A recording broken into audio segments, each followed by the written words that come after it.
8 years ago, I broke the heart of the boy I loved. Now, after 8 years overseas, Liam Hayes was finally coming home with his new girlfriend to meet his family. That same day, the hospital gave me its final answer. The cancer had won. There was nothing left to treat, nothing left to try. They sent me home with only time. When Liam saw my mother helping me into a wheelchair, a cold smile touched his mouth. 8 years, he said. And this is what became of you? You can't even walk anymore? Disgust laced every word. I only tugged the sleeve of my down coat lower, hiding the cluster of needle marks across the back of my hand. It's nothing, I said quietly. I fell and broke a bone. That's all. Liam gave a short, bitter laugh. In that case, I'm getting married soon. Why don't you come be my fiancé's bridesmaid? I smiled as if it did not hurt at all. No thank you. I'm about to leave for somewhere very far away. Then I patted the back of Mom's hand, silently asking her to take me home. I had barely gotten home. Mom had just helped me into bed when Liam Hayes' mother came by. Margaret Hayes stood in the doorway for a long moment, looking at me as if she had rehearsed this conversation 100 times and still could not bring herself to start. Claire, she said at last, her face flushing with shame, I know I have no right to ask you this, but I need a favor. She stopped there. She did not need to finish. I knew exactly why she had come. It was the same reason she had come to me 8 years ago. Back then,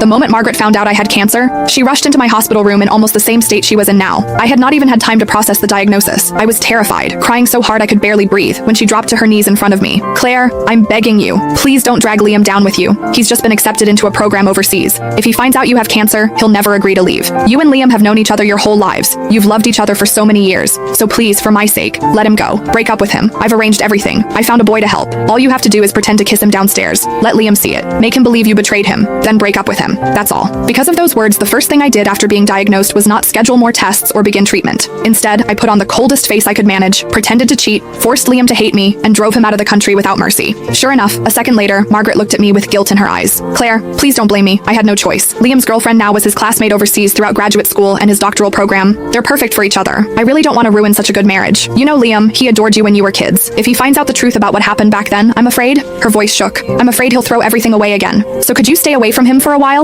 You don't have much time left anyway, do you? In your condition, you shouldn't be going out. Don't you think? The moment Margaret said those words, my mother grabbed a pack of adult diapers from beside the bed and slammed it down so hard the mattress shook. Seeing that she was about to lose her temper, I quickly tugged at her sleeve and softened my voice. Mom, please. It took several seconds before she managed to hold herself back. Only then did I look back at Margaret. I can promise I won't tell Liam what happened 8 years ago, I said calmly. But I can't promise I won't see him. No, I could not promise that. Because during all 8 years of surgeries, chemo, and hospital ceilings, there had never been a day when I stopped missing Liam. When chemotherapy became too much to bear, I would clutch the old photo of Liam and me until my fingers cramped. Some nights, that picture was the only thing that kept me from giving up. I went through more surgeries than I could count. Some minor, some so dangerous Mom signed the consent forms with shaking hands. More than once I was rushed into the ICU and almost did not wake up again. Every time Mom stood beside my bed and shouted herself hoarse. Claire, have you forgotten? You said you were going to survive. You said you'd get better, go overseas and explain